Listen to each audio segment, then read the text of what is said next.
பிதாவாகிய கடவுள் செய்த 2 காரியங்கள் என்ன, மூன்றாவது என்ன செய்யப் போகிறார் என்பதை தெளிவாக நமது அன்னையின் மகிமை சேனலில் இன்று பார்ப்போம்.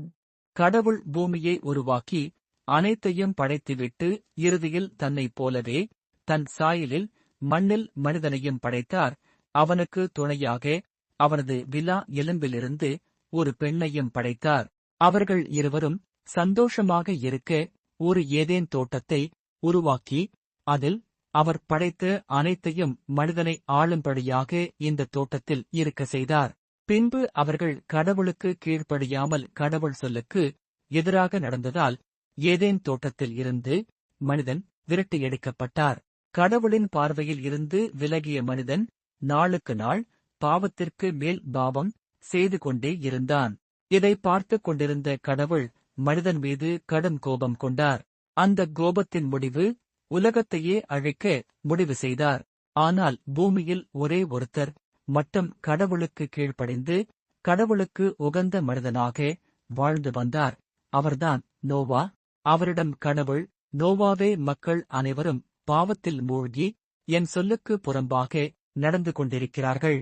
எனவே நான் இந்த பூமியை அழிக்கப் போகிறேன் என கூறினார். அதற்கு நோவா கடவுளின் வார்த்தைக்கு கீழ்ப்படிந்தார்.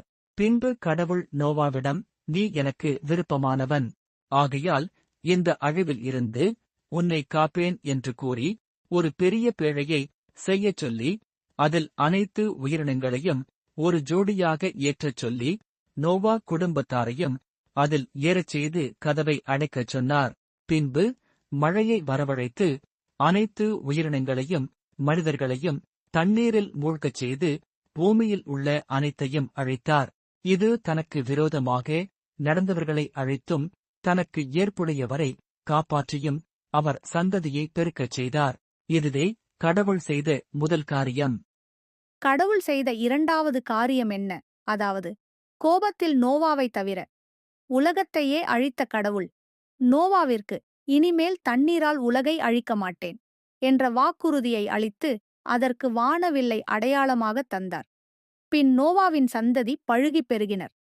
பின் நாட்களில் இவர்களும் கடவுள் ஒருவர் இருக்கிறார் என்பதை மறந்து கொலை, கொள்ளை, அடுத்தவர் பொருளை அபகரித்தல் போன்ற பாவத்திற்கு மேல் பாவத்தை செய்து கொண்டிருந்தனர்.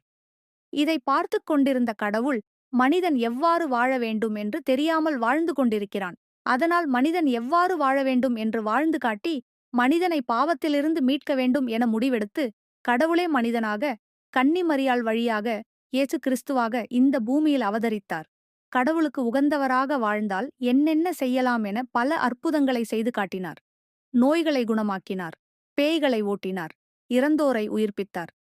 என்னை பின்பற்றி நடப்பவனுக்கும் என் பெயரால் கேட்பதையெல்லாம் கொடுப்பேன் என வாக்குறுதியும் அளித்தார். ஆனால் மனிதனோ கடவுளையே தெய்வ நிந்தனை செய்பவன் என்ற பொய் சுமத்தி சிலுவையில் அறைந்தார்கள். இந்த கொடுமைகளையும் இயேசு கிறிஸ்து தன்னால் படைக்கப்பட்ட மனித குலம் மீட்பு பெற வேண்டும், பாவத்திலிருந்து மீள வேண்டும் என்பதற்காக தன் உயிரையே பலியாக கொடுத்தார். கடவுளின் மூன்றாவது காரியம் என்ன? இயேசு கிறிஸ்து உயிர்த்த பிறகு நான் திரும்பவும் வருவேன் என்ற வாக்குறுதியை மக்களுக்கு அளித்து விண்ணேற்றமடைந்தார். இயேசு கிறிஸ்துவின் இரண்டாவது வருகை எவ்வாறு இருக்கும்? நோவா காலத்தில் கோபத்தில் உலகையே அழித்த கடவுளாக வருவாரா? இல்லை, இரக்கமே உருவான எல்லோருக்கும் அன்பு செலுத்தும் கடவுளாகிய இயேசு கிறிஸ்துவாக வருவாரா? இவ்வாறு வரப்போவதில்லை மக்களே, எல்லோரும் மனம் திரும்பங்கள். இரண்டாவது வரும் இயேசு கிறிஸ்துவின் வருகை இரண்டும் கலந்த கலவையாக இருக்கும். தான் அறிவித்தது போல விண்ணக ராஜாவாக வருவார்.